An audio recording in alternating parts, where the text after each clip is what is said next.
Michel de Montaigne and the Nature of Personal Growth. By John Vespasian.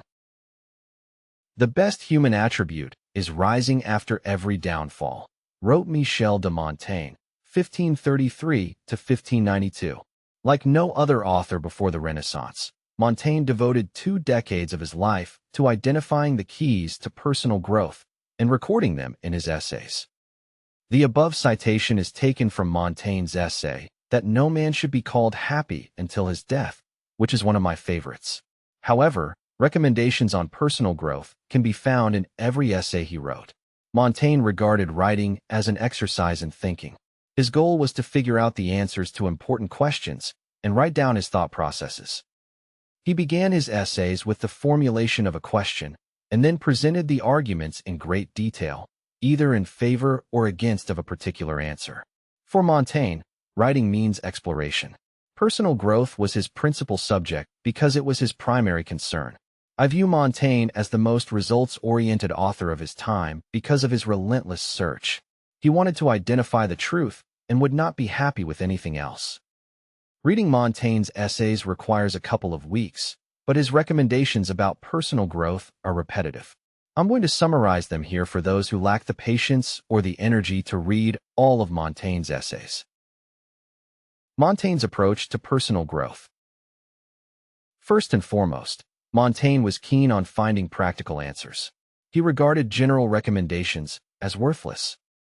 I can tell myself, be happy or be healthy 100 times per day, but those statements are too vague to prompt any specific action.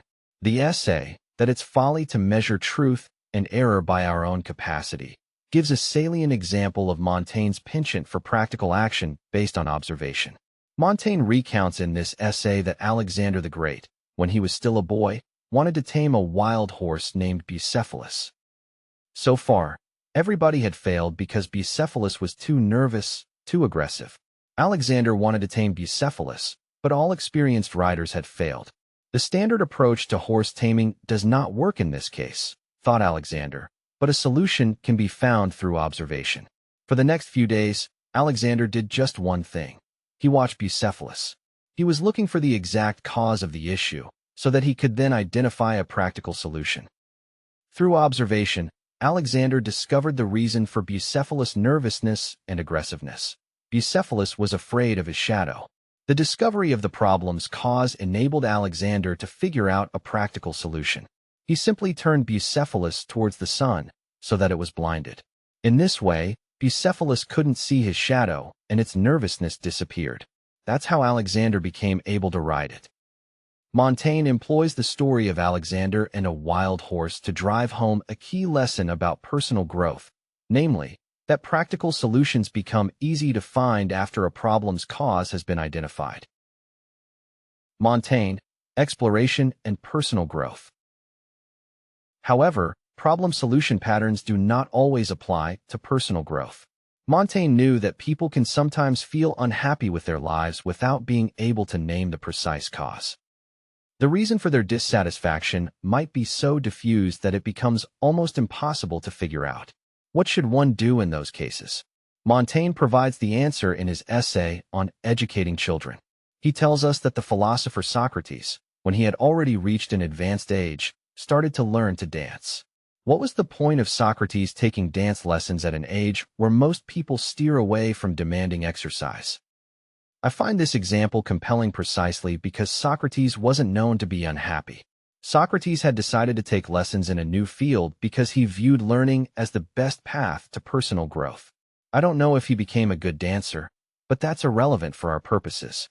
The lesson to be retained is that exploration and learning are crucial for personal growth. They constitute the best antidotes against stagnation, defeatism, and decay. Montaigne draws this wise conclusion from Socrates' anecdote. What else does Montaigne recommend to accelerate one's personal growth? He tells us to assess situations calmly, and if they look promising, go ahead and take some risks. He gives as an example Julius Caesar and his decision to cross the Rubicon. After assessing the risks, Julius Caesar had concluded that the odds were in his favor. Although he was risking his career and his life, 2 major elements were playing to his advantage. I am referring to his great reputation and to the fact that he was leading a vast army of experienced soldiers. Montaigne, risk-taking and personal growth. Montaigne encourages us to take careful risks to accelerate our personal growth. That's the opposite of endless waiting and doing nothing. I must underline that Montaigne is asking readers to look before they jump. He is asking us to assess the risks carefully in order to establish if the odds are in our favor. He is not recommending us to trudge forward blindly, regardless of the consequences. The last thing one wants to do is to go ahead without having studied the situation. King Pyrrhus did so, inspired by his blind ambition. He engaged in wars for conquering new lands, only to discover later that those victories had proven too expensive. Finally, Montaigne tells us to proceed step by step. Personal growth is a path that can be walked only one day at a time. It's pointless to try to accomplish vast projects in just a few days. Montaigne tells us that, when the Roman general Quintus Sertorius wanted to tame a wild horse, he always did it little by little. Instead of rushing things by employing brute force, he gained the horse's trust little by little, one day at a time. I study myself more than I study any other subject, wrote Montaigne in his essay on practice.